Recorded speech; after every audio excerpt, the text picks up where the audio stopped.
और आराम ਨਾਲ ਮੱਕੀ ਭਾਜੀ ਕਰ ਦਿਓ ਆਈ ਨਿਕਲ ਜਾਣ ਸਾਈਡ ਤੇ ਹੋ ਜਾ ਛੱਡ ਦੋ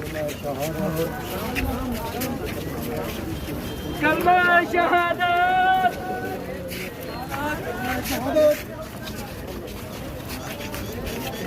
ਸ਼ਹਾਦਤ कलमा शहादत नहीं आना मैंने रबता कर रहा हूँ 10 फोन करके